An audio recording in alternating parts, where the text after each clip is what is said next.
Kasih kami Allah, awas ning Allah daya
Yoro slokane wong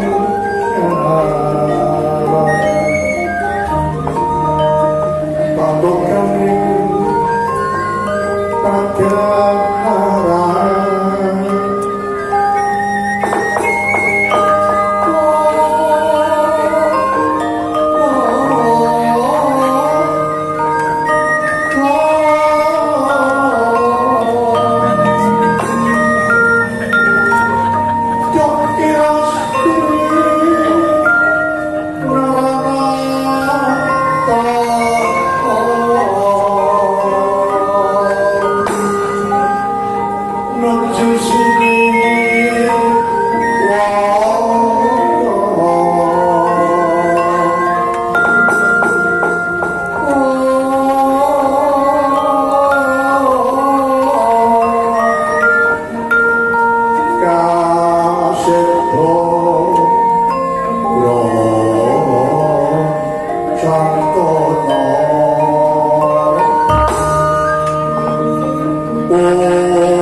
Kau menyebutkan gerati wetan kilan idilah tepuk gelam suasana ibu sidu syukur maitan syukur bagi patih sinemalang dhewe yen kekangan negara-negara tindak diatur negara cilik kane kodam saka montok tak jajan awit saka tetep anjene keluarga tak ono kirim sajuta iki tak duwe negara kalau ulun-ulun iki ora kecil ing keparing kok iki ngatur wonten saben dalem kula kok dipun keparing kecil ati negara-negara ati iki kang apa Indonesia Prabu Wanarasena kabiyantu sirawaté sing orang dunya. Dadi ento sirawaté matur asal ana gepok segole tentem orang kandhang tata negara bakal ijo kapangaken organ kiwate atau apa sing wadaya tahun 2010 sahabat aku angin pulau tanah pun terkenal mesti pulau Prabu Wanarasena boten tinggal paling jauh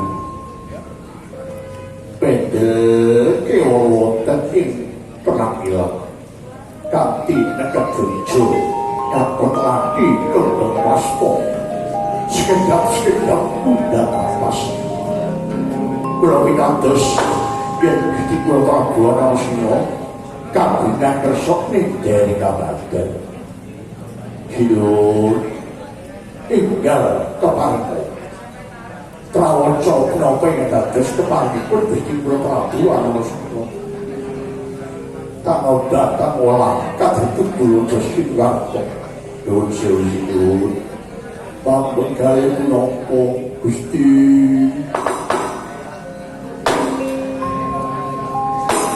semoga pantomim tias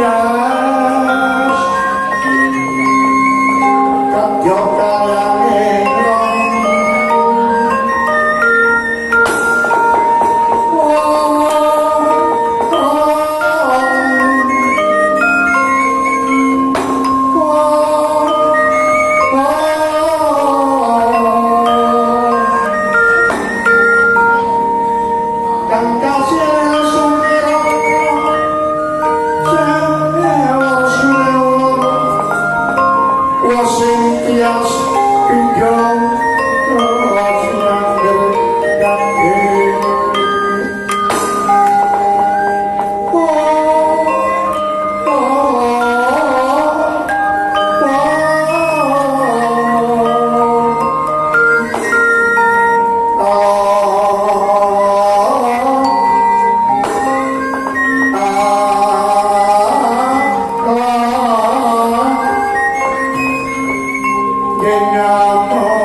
penggali kameteng ganjeli ngaos punapa ing dipun penggali lah mongko ingkang dikasakaken dhewe kabeh sing dhewe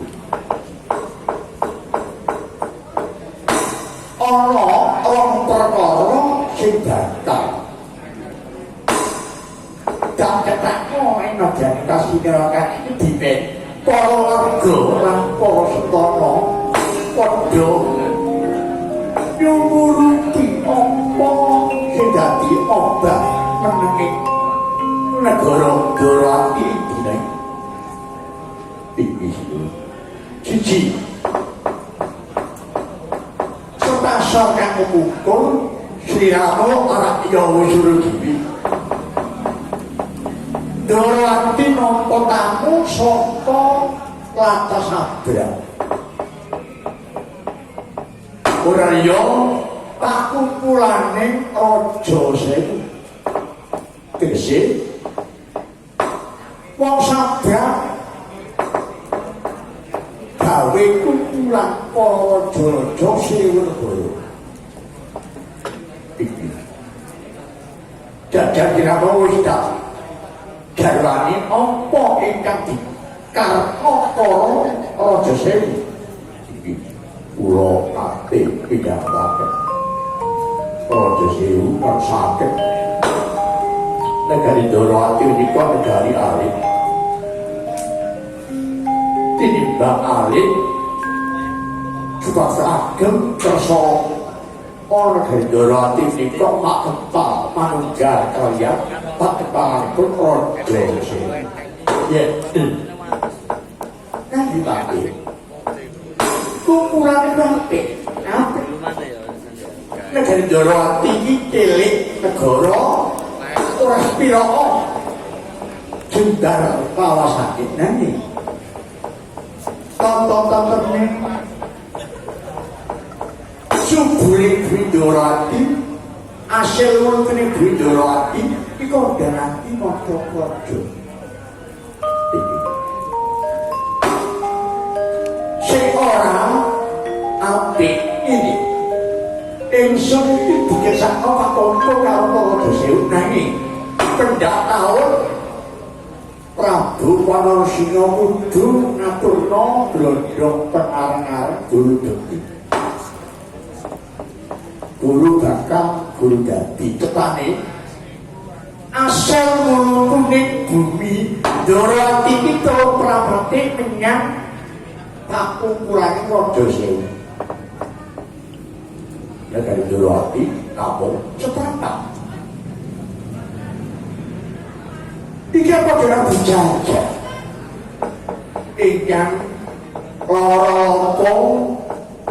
ibarate para warga Dorowati ning bareng wis mundhut asil wetune kringet asil wetune digawa menyang Mandargara telung prabate asil wuluti bumi